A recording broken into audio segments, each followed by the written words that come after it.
sababtoo ah barnaamij caynkan oo kala oo looga tashanayo aayaha itixaadka Soomaaliyeed in isugu yimaado ayaa waxay tahay injaaz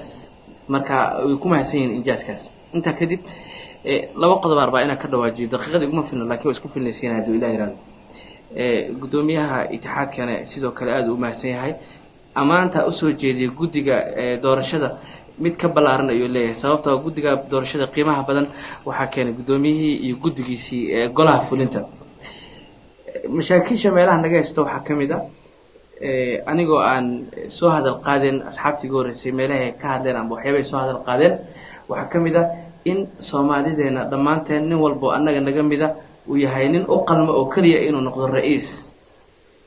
naguma jiro nin u qalmo amin caam ama amin kharijiya ama amin ijtimaac ama nooc doonta ahaatee markaas leeyahay ma ahan qof walba in khibradii ra'iiska uu leeyahay laakiin qof walba wuxuu rabaa inuu noqdo ra'iis oo kaliya taas waxay kamid tahay mashaakisheena haysta kalifay markaa in isqabqabsi u yimaado inay timaado nin ku yiri sinaan meeno adna buri sareentiisa sadka wadaagtaan ama sagaashan baatiis nin walba ilaa ninka kale waxba ma ogolee number 2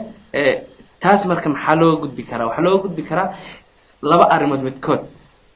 midka koowaad oo ah in markii ra'iiska loo tartamo ninka ra'iiska uu noqdo oo xur u noqdo in uu soo dhiso golaha intiisa kale taas marka waxa dhacaysa in min kharijiyo qalma la helo min iclaam u qalma la helo qof walbana joodadiisa taydiisa uu ku soo doorto maamulkan maamul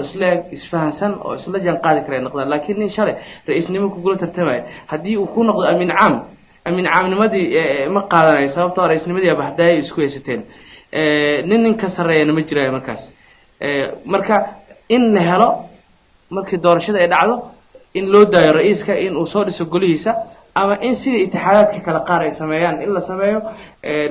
doorasho loo galo itixaadka ra'iiskooda amin al-caamka amin al-kharijiyaha amin al-i'laamka saas kale group walba loo galo doorasho waqtiga ugu yar laakiin fikrado badan ku biirin laha qaab qoraal ay ku soo gudbinaa insha Allah ta'ala si waqtigu ixtiraam shukran